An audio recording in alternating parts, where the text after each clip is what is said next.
عارفين البيتزا اللي بياكلها كيفن في فيلم هوم ألون دي؟ كل ما اشوف المشهد ده بيجوعني جدا، عشان كده قررت اعملها في البيت. ولو شفتوا الفيلم هتعرفوا ان البيتزا اللي بيطلبها هي البلين تشيز نيويورك ستايل بيتزا.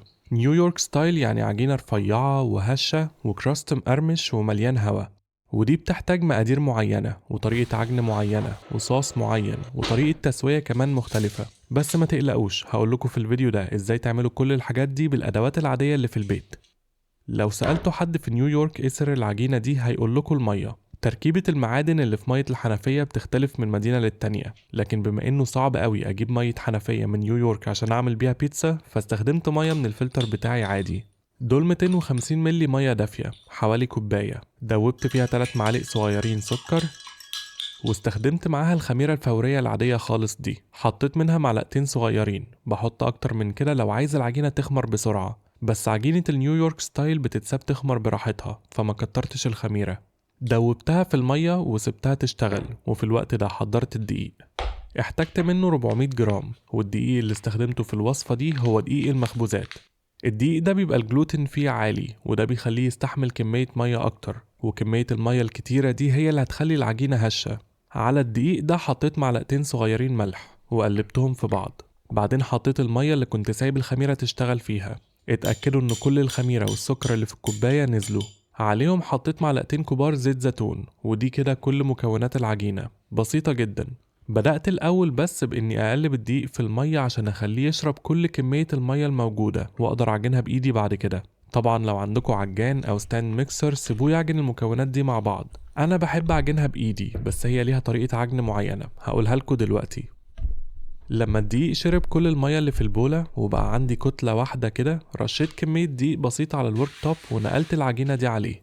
ولو في عجينة لازقة في البولة من جوه كده سيبوها جوه، ما تنزلوهاش على الكتلة دي، عشان العجينة فيها نسبة مية كبيرة بتبقى ملزقة، فعشان تقدروا تعجنوها لازم تتحركوا بسرعة جدا كده. زي ما قلتلكوا نسبة المية الكبيرة في العجينة دي هي اللي هتخليها هشة جدا، فحاولوا ما تزودوش دقيق خالص. زودوه بس لو لقيتوا العجينة ملزقة جدا ومستحيل تتعاملوا معاها حتى لو عجنتوا بسرعة. ولما تزودوا الدقيق زودوه معلقة معلقة مش كتير، عشان ما يزيدش منكوا والعجينة ما تنشفش. وما تستعجلوش في تزويد الدقيق، غالبا بعد ما تعجنوها كويس هتلاقوها بقت اسهل في التعامل ومش ملزقة قوي. انا وصلت للمرحلة دي بعد حوالي 10 دقايق عجن. كانت لسه ملزقة شوية، ودي علامة كويسة معناها ان العجينة ما نشفتش زيادة، بس ما كانتش ملزقة لدرجة اني ما اقدرش اتعامل معاها. عملت لها تيست عشان اتاكد انها اتعجنت كويس. حطيتها قدام النور وشديت منها حتة رفيعة. لو النور عدى منها كده من غير ما تتقطع يبقى انا عجنتها كفاية، ولو اتقطعت قبل ما تتفرد بالرفع ده يبقى محتاجة تتعجن شوية كمان. غسلت نفس البولة اللي عملت العجينة فيها واتأكدت انها نشفت. بعد كده حطيت فيها زيت، اي نوع زيت ممكن تستخدموه هنا، وحطيت فيها العجينة اللي كانت لسه ملزقة شوية، وزي ما قلتلكوا دي علامة كويسة. وغطيتها بالزيت من كل حتة، وغطيت اطراف البولة نفسها بالزيت. بعد كده غطيت البولة نفسها عشان العجينة ما تكونش طبقة ناشفة من فوق. وزي ما قلتلكوا عجينة النيويورك ستايل بتحتاج تتخمر براحتها، فما ينفعش اسيبها بره. حطيتها في التلاجة، ودي بتتساب في التلاجة من يوم ل5 أيام. أنا ما عنديش وقت ال5 أيام بصراحة، فسبتها يوم واحد كامل 24 ساعة، وده كان شكلها بعد اليوم ده. كل ما تتساب أكتر طبعا كل ما تبقى البيتزا في الآخر مليانة هوا وهشة أكتر. رشيت شوية دقيق برضو صغيرين ونزلت العجينة دي عليه. دي تكفي بيتزايتين، فقسمتها 2، وعملت كل نص على شكل كورة بإني تنيت الأطراف لتحت كده وكورتها بإيدي. العجينة عشان كانت لسه طالعة من التلاجة فكانت ساقعة طبعا وما ينفعش اشتغل بيها كده، فسبت الكور دي تستريح وتاخد درجة حرارة الغرفة ساعة. ولازم برضو تغطوها وهي بتستريح عشان ما تكونش طبقة ناشفة من فوق. وفي الوقت ده بقى عملت الصوص اللي بيميزها. قطعت له بصلة متوسطة، مش فارق تقطعوها ازاي على فكرة، كده كده هتتصفى في الاخر. وكمان فرمت فصين توم، نفس الكلام برضو فروموه بأي طريقة.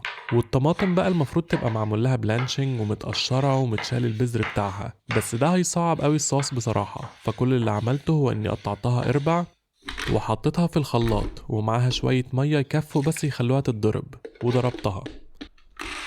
طبعا كده القشر والبذر بتوع الطماطم لسه جوه، بس ده عادي مش مشكلة، هوريكوا ازاي هشيله بعد شوية. في طاسة على نار متوسطة سخنت زيت زيتون. لما سخن حطيت فيه البصلة اللي كنت مقطعها وقلبتها، وهنا مش بحمرها، لما دبلت بس يعني لما اصفرت ولونها بقى شفاف شوية كده حطيت التوم. والتوم خلوا بالكم انه بيتحرق بسرعة، فما تسيبوهوش كتير على النار خصوصا لو مش نار هادية.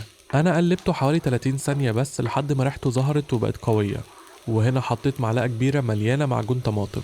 بحب اقلبه في الزيت شوية برضو، بحس ان ده بيشيل منه طعم الطماطم النية اللي بيبقى فيه. بعد ما قلبته دقيقة واحدة حطيت كوبايتين عصير طماطم من اللي ضربته، وقلبت برضو كل حاجة. وهنا بقى حطيت التوابل، معلقة صغيرة ملح، ونص معلقة صغيرة فلفل اسود، ومعلقة صغيرة زعتر مجفف، ومعلقة صغيرة برضو ريحان مجفف. وفي اي حاجة مليانة طماطم كده بحط سكر، حطيت منه اقل من نص معلقة صغيرة بس. ودوبت التوابل دي في الصوص. بعد كده هديت النار وغطيت الطاسة وسبت الصوص يغلي على نار هادية. في مطاعم بتسيب الصوص ده يغلي بالساعات، بس بما ان مفيهوش لحوم او اي مكونات ناشفة انا شايف ان من 10 دقايق لربع ساعة كده كفاية قوي. وفي نص الوقت ده احتجت ازودله شوية مية مغلية عشان كان نشف.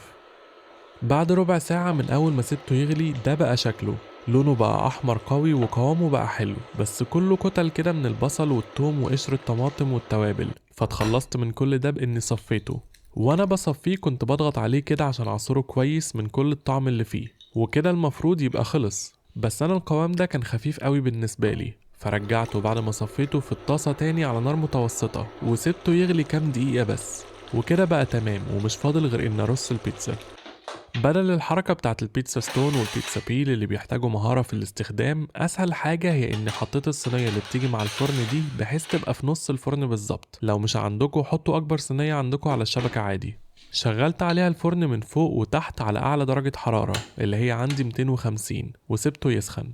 وكور العجينة كده كانت استريحت كفاية، رشيت شوية دقيق على ورقة زبدة وحطيت كورة من العجينة عليها وسبت التانية متغطية. غطيت الكورة دي بشوية دقيق عشان اسهل الفرد. اسهل حاجة على فكرة انكم تفردوها بالبن بتاعت فرد العجين، بس لو عملتوا كده هتفرقعوا معظم البابلز بتاعت الهواء اللي اتكونت جوه العجينة وهي بتخمر، وده مش هيخلي الاطراف هشة قوي. فالاحسن لو تقدروا افردوها بايديكوا كده من جوه لبره وما تضغطوش خالص على الاطراف دي اللي هتكون الكراست. سيبوا منها نص سنتي بس، مش محتاجين اكتر من كده. كده كده بيكبر اكتر وهي البيتزا بتستوي، بس خلوا الدايرة اللي في النص كلها رفيعة على قد ما تقدروا. عشان الفرن بتاعي صغير فده اكبر حجم بيتزا قدرت اعمله. خرمتها بالشوكة الاول عشان امنع انها تتنفخ من النص وعشان الصوص والجبنة يمسكوا فيها احسن. ووزعت الاول عليها الصوص اللي عملته من شوية. كمية الصوص دي على حسب ما تحبه. اللي انا بحب اكتر منه قوي هو الجبنة، مع ان الطبيعي بتاع نيويورك بصراحة ان الجبنة فيها ما تبقاش كتير.